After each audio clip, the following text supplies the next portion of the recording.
Abby, I want to show you what I'm working on today. This is part of the 1967 GTO project. 404 speed, real car, real deal 242 car. Not a fake, not rebadged.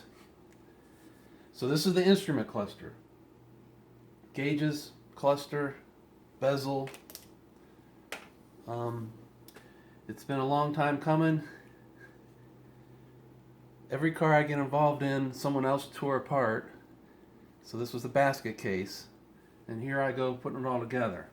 So when we started, it was all spaghetti.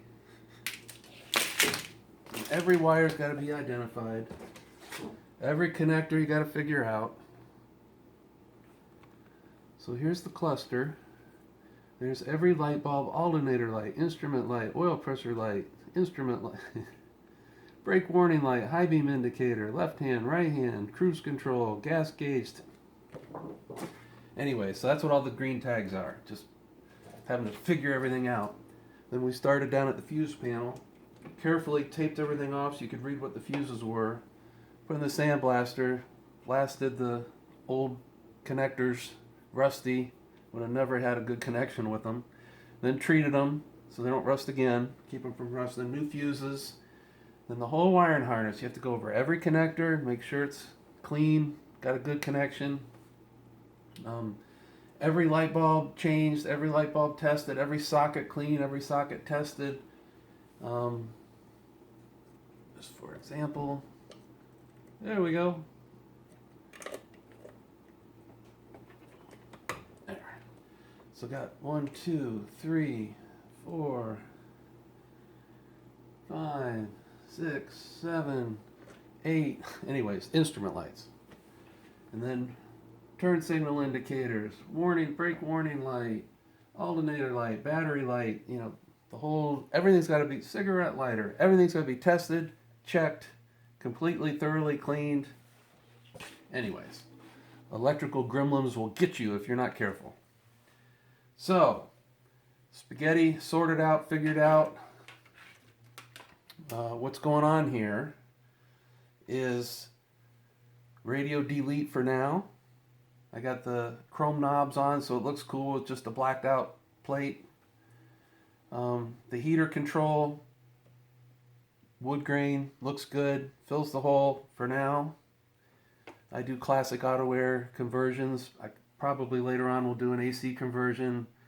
The last one I did was a 1976 Ford F-250 Highboy, and they made a beautiful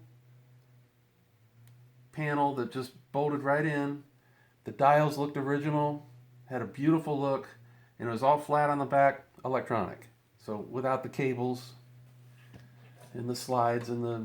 Anyways, so that'll probably get done later. So this stuff's later. Right now, for me, one of the hardest parts of restoring a car is getting the dash in, getting the cluster, getting the gauges, getting everything working the way it's supposed to work. If you're going to do something right, it's got to work. So how frustrating is, you have a car and the left turn signal indicator never worked, or the reverse lights don't work, or the high beam, just all those little details have to be right. So this is basically ready to go. I got one tack wire. I want to get a green tack wire and run that with all this. The tack was tested on the 71 Charger.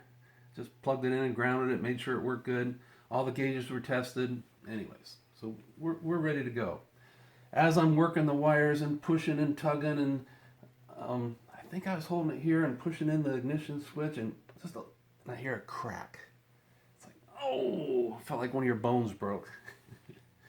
So the bezel broke on the top, so I had to grind it down, fill it with epoxy, JB Weld, use some popsicle sticks. So it's sturdy now. It's all fixed up. This bezel was repaired many places. So kind of went through that, knew it was brittle, but anyway, so I had to beef it up one more spot. So that was my surprise yesterday. It's like, oh no. So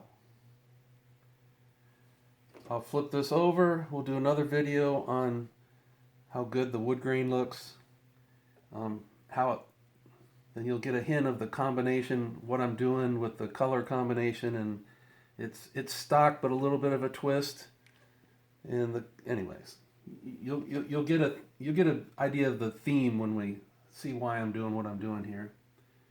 So, been waiting for winter to do this. It seems like I build dashboards and instrument clusters and stuff in the winter when it's cold outside, so I can sit in here.